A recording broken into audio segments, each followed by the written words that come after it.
Online students. In this video, I want to generally review your work in Module 2 and look ahead to the work many of you have already started in Module 3. I should apologize first for the delay getting this recorded. I've spent the past several days undergoing eye exams and treatment for a scratched cornea. If you've never done this, I don't recommend it. It's getting better, but I've had a hard time doing work that requires my eyes, and I can only do things in short spurts. At any rate, I have graded through your essays.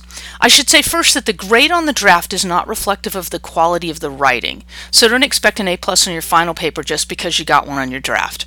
And do make sure that you review my comments as well as those of your peers before you submit the final version, and ask me if you have any questions about that.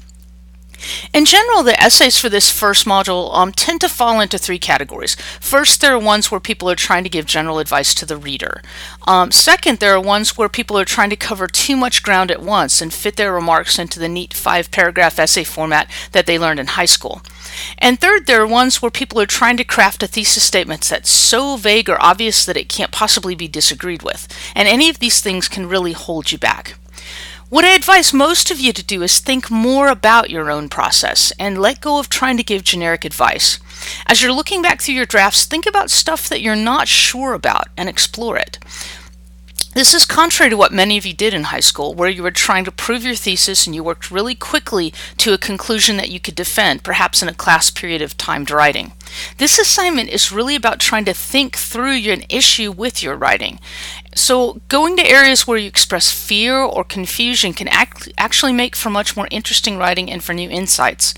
Another bit of advice would be to focus on a single area, like your rituals or your attitudes or beliefs, and let go of things that don't have much in common with that.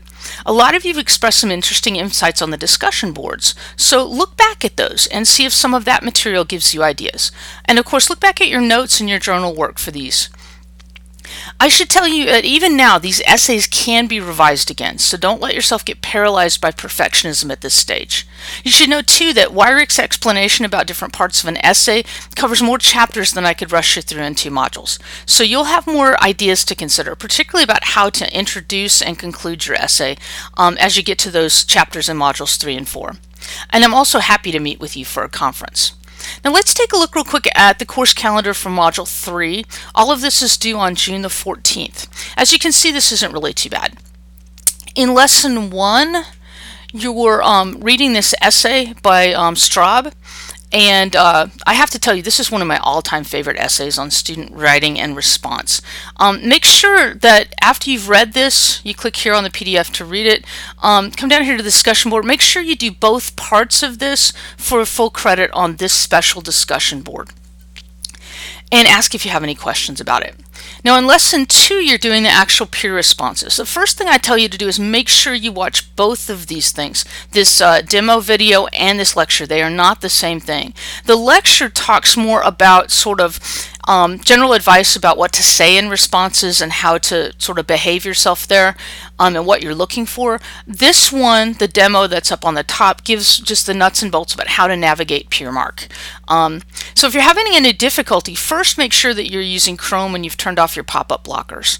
And secondly, if you're still having problems, use the link in your syllabus tab over here, scroll down to it, to actually submit a ticket for Cengage if you're doing this over the weekend, or wait until Monday and make sure that you call them at the number that's listed there in the syllabus tab to get some help.